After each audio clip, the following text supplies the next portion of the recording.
Welcome to decay யூனன். இந்த வீடியோவில் நம்ம என்ன பார்க்க போகிறோம்னா, ராமேஸ்வரத்தில் சுற்றி பார்க்க வேண்டிய முக்கிய இடங்களை தான் இந்த வீடியோவில் பார்க்க போகிறோம். வாங்க வீடியோக்குள்ளே போகலாம்.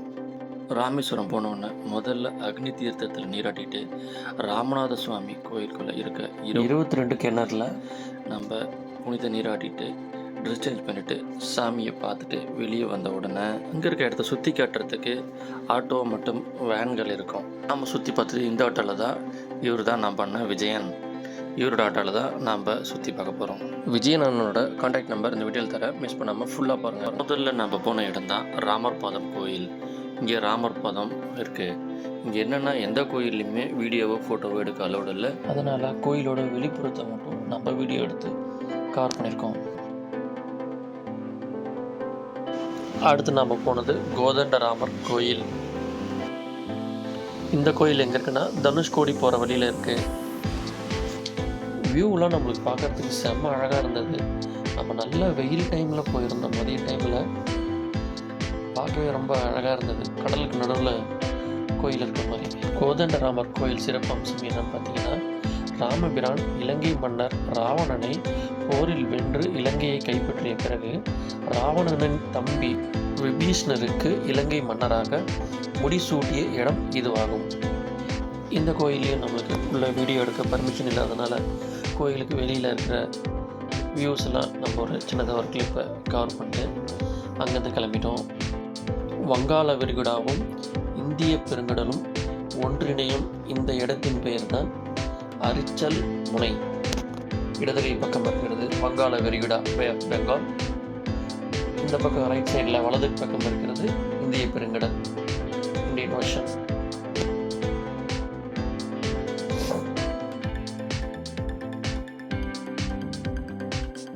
இந்த மாதிரி ஒரு இடத்துல வந்து கடலை ரசிக்கிற, அந்த அலைகளை ரசிக்கிற சுகமே தனி தான்.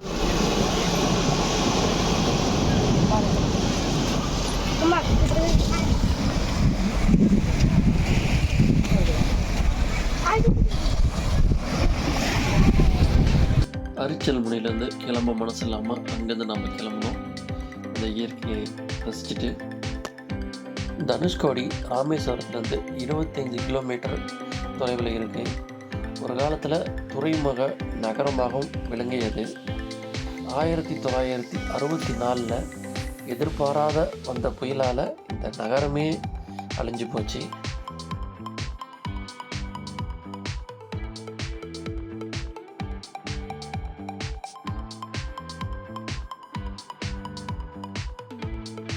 அந்த சிதிலமடைந்த தேவாலயத்தை தான் இப்போ நீங்கள் பார்த்துட்ருக்கீங்க. தனுஷ்கோடியில் கரண்ட்டே கிடையாது. ஒரு சில கடைகளும் வச்சுருக்காங்க. நம்ம சாப்பிடனாலும் கடைகள் இருக்குது, பர்ச்சேஸ் பண்ணாலும் கடைகள் இருக்குது.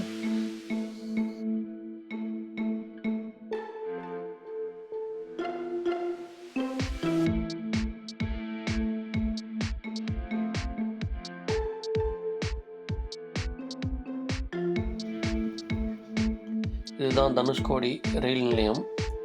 இது அந்த புயலில் அடித்து செல்லப்பட்டுச்சு. ரயில் நிலையம்னு போர்டு மட்டும்தான் இருக்குது, ஆனால் அங்கே இப்போதைக்கு எதுவுமே இல்லை. தனுஷ்கோடியிலேருந்து கிளம்பி நம்ம அடுத்த வந்தது தான் ராமர் கோயில், ராமர் தீர்த்தம். அப்படியே எதிர் திசையில் இருக்குது. முதல்ல ராமர் தீர்த்தத்தில் போய் காலை நினச்சிட்டு அதுக்கப்புறம் ராமர் கோயிலுக்குள்ளே போயிட்டு வந்தோம். இங்கேயும் வீடியோ எடுக்க பர்மிஷன் இல்லை. அதனால் நம்ம ராமர் தீர்த்தத்தை ஒரு வீடியோ எடுத்துகிட்டு அழகாக ரசிச்சுட்டு அடுத்து நம்ம ராமர் கோயிலுக்குள்ளே போயிட்டு வந்துட்டோம். அங்கேருந்து கிளம்பி நம்ம அடுத்த போன இடம்தான் பஞ்சமுக ஆஞ்சநேயர் கோயில்.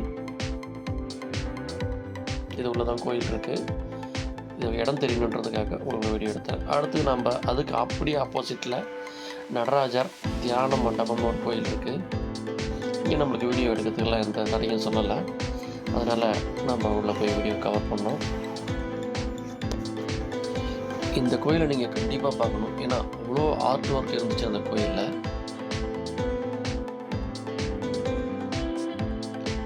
கோவிலோட மேல் பகுதியில் அழகாக இருந்தது. அதை நீங்கள் கண்டு ரசிக்கலாம்.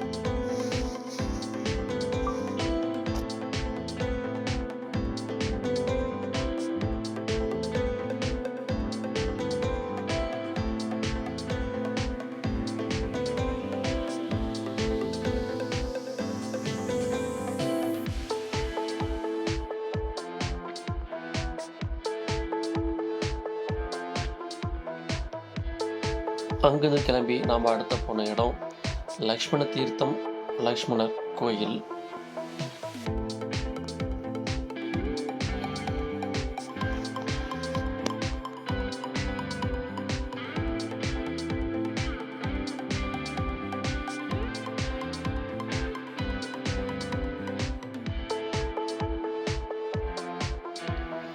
இங்கே சாமி தரிசனம் பண்ணிவிட்டு அடுத்து நம்ம போன இடம்தான் ஐயா அப்துல் கலாமோட நினைவிடம். இங்கே வீடியோ எடுக்க சுத்தமாக பர்மிஷனே கிடையாது. நம்ம வெளியிலேருந்தே வீடியோ கவர் பண்ணோம். ஆனால் முக்கியமாக பார்க்க வேண்டிய இடம், இவ்வளோ தத்ரூபமான அவரோட சிலைகள் வச்சுருக்காங்க. போனீங்கன்னா கண்டிப்பாக இந்த இடத்த மிஸ் பண்ணிடாதீங்க, கண்டிப்பாக வருத்தப்படுவீங்க. அவ்வளோ ஒரு அழகான நினைவிடம். அடுத்து நம்ம போனது நல்ல தண்ணி தீர்த்தம் என்று அழைக்கப்படும் வில்லூண்டி தீர்த்தம். வில்லூண்டி தீர்த்தத்தின் வரலாறு என்னன்னு பார்த்தீங்கன்னா, ராமபிரான் சீதாதேவியின் தாகத்தை தீர்க்க தனது வில்லினால் இக்கடற்கரை ஓரம் கடலில் ஊன்றி இத்தீர்த்தத்தை வரவழைத்தார். இதுவே வில்லூண்டி தீர்த்தம் என பெயர் வர காரணம்.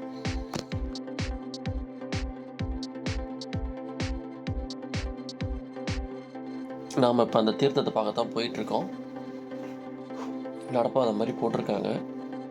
அதில் நடந்து போனோம்னா ஒரு சின்ன கிணறு மாதிரி இருக்குது.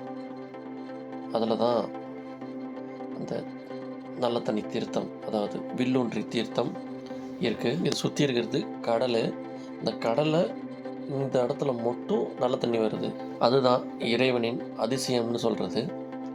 இங்கே இருக்க அண்ணன் இந்த வில்லூன்றி தீர்த்தத்தை பற்றி வரும் சுற்றுலா பயணிகளுக்கு அவங்களோட மொழியில் எக்ஸ்பிளைன் பண்ணுறாரு. நீங்களே கேளுங்க. सीता माता जी के प्यास लगी, भगवान राम जी बाल मार के मीठा पानी बांध देंगे समुद्र का अंदर में मीठा पानी। पहले समुद्र का पानी थोड़ा टेस्ट करो, ये पानी टेस्ट करो, डिफरेंट बताओ। सीता देवी दागम देते विल्लोंडी तीर्थम मैडम, सीता देवी की दागम देते नाम लेते अगली के बुद्धि नडत कितने का नेऊ அந்த அண்ணன் கடலில் இருக்கிற தண்ணியை நான் டேஸ்ட்டுக்கு எடுத்து தரேன், இந்த கிணத்துல இருக்கிற தண்ணி டேஸ்ட்டுக்கு எடுத்து தரேன், நீங்களே உங்களுக்கே டிஃப்ரென்ஸ் சரின்னு சொன்னாங்க. அதே மாதிரி கடலில் இருக்க தண்ணி எடுத்து கொடுத்தாங்க, ஒரே உப்பு. இந்த கிணத்துலேருந்து தண்ணி எடுத்து கொடுத்தாங்க, அவ்வளோ தித்திப்பாக இருக்குது தண்ணி, அவ்வளோ சூப்பராக இருந்தது. இதுதான் அதிசயம்னு சொல்கிறது. நம்ம 12:15 அண்ணனோட ஆட்டோவில் ஏறினோம்.